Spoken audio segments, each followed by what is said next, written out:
getting used to what you guys like? I think he's done a great job. You see the talent, obviously, you see the physical ability, but I think more than that, the way he's worked. I've just got to see him working through the rest of his rehab process and then working on the field. He's done a great job with that, and then learning. He's getting tested every single day with Spags, and being able to pick up blitzes and do a lot of different type of stuff, as well as go against some great pass rushers. So I'm excited for the future that he has.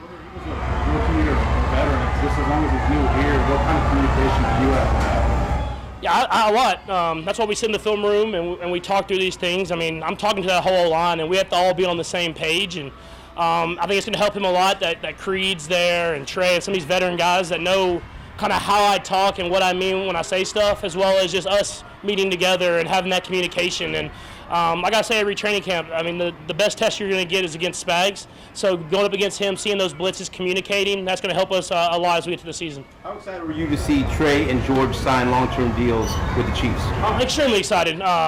More than the player, the people that they are. Y'all know Trey, y'all know George, come to work every single day, attack the day, great teammates, great people in the community, and that's what you want on your team. And so we've built a great culture here, and to have guys like that get rewarded for how they play, but also the people that they are, it's a great feeling, and it keeps guys wanting to come out there and being the best every single day. You guys have said you want to throw the ball downfield. How good does it feel to see Worthy on the fifth or third play downfield at the beginning of the game? Yeah, for sure. That's what we got to do. We got to keep doing it, though, and we got great corners, so there's going to be a lot of challenges for us. But even on some of those that we throw incomplete, that we're throwing it down the field, we can talk through those routes and talk through that stuff. And so that's the mindset, is getting back to throwing the ball down the field.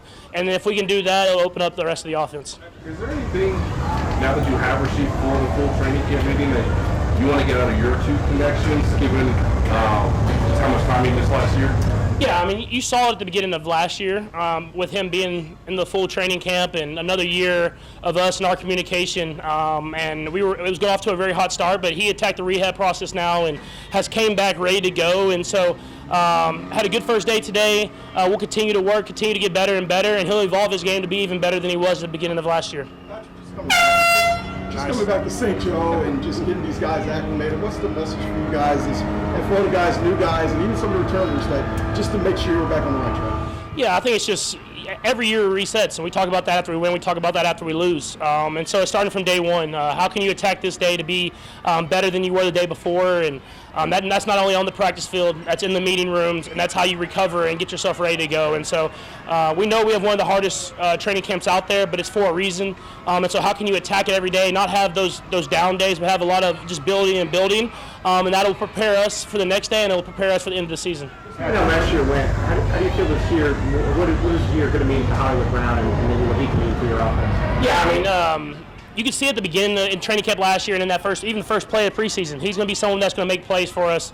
And so we'll just continue to evolve. And even though he wasn't playing, he was in those meeting rooms last year, so he has understanding for kind of how we do things. And then at the end of last year, kind of getting thrown in, he made some plays and did some stuff in a very hard situation. And so I'm excited for him. I'm excited for that whole room, man. It's a lot of talented guys, but they all, you can tell, truly care about each other and want each other to succeed. And so they want to go out there and prove themselves as much as I want to go out there and prove myself and the rest of this team. And so I'm excited for that whole group getting to showcase who they can really be.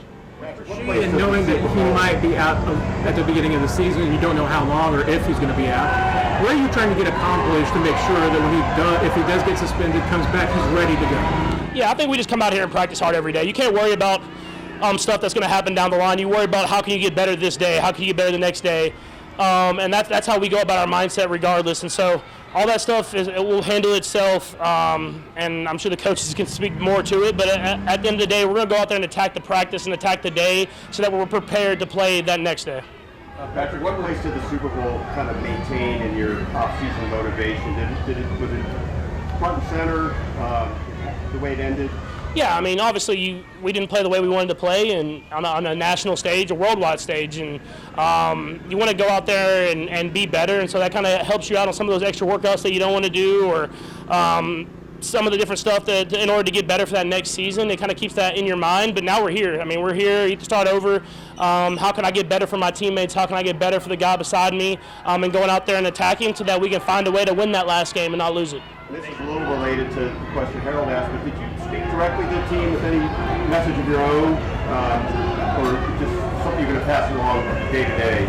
I think enough was really spoken after that game. But I think when you got back to OTAs and back to minicamp and stuff like that, I think the guys had that mindset. You could tell the pep in their step, and just from the little talks that guys had throughout the team. And so I don't think nothing really needs to be said when you get beat like that. Everybody knows that we got to be better, and so we're going to try to attack that and be even better this year. Patrick, we asked Andy earlier what his overall message was from yesterday, and he said, just to keep the urgency up. When you hear that, what do you interpret it as? Yeah, I think you always have to get better. I think that's something that people lose track of when you have success. And obviously, we didn't win that last game, but we had a lot of success last year. And I think sometimes people want to be stagnant and they want to go out there and just do it over again. But you see with the rest of the AFC West, the rest of the AFC and the NFL is everybody's getting better. So we have to get better. And so that's about keeping urgency and practice, competing, going at it. You want to be competitive, but you want to get better together. And that's something that we've always done, but we're going to try to take that even to a new level this next year. Every year it seems like NFL prognosticators try to find ways to doubt this team or doubt you. How much does that motivate you or even piss you off that there's people out there that still want to try to say this team's not building a dynasty or want to talk about what happened in the Super Bowl? Yeah, I mean, at the end of the day, I said in an interview a couple weeks ago now, I mean, you got to play football. I mean, all that stuff gets handled on the football field. And so we didn't end the way we wanted to end it, but we're going to prepare ourselves so that when we get out there, we're going to play our best football this next game, and then we'll try to do that again the next game after that. And then, like I said, you try to end the year with a win, and that's our goal. Last one right there. How can you define getting better from what we saw last year? Yeah, I think for me, I got to be better at throwing the ball down the field. I mean, obviously that we weren't good enough there. We've had success in prior years, but these last few years we haven't done that. And in order for our offense to be great, you have to be able to complete those passes. It opens up everything else. And so if teams are going to challenge us at the line of scrimmage, if teams are going to challenge us to throw the ball deep, we have to show that we can do that. And if we can do that, it first starts with me and giving guys chances. But if we can do that, I think it's going to really open up the offense and make us a better team in general.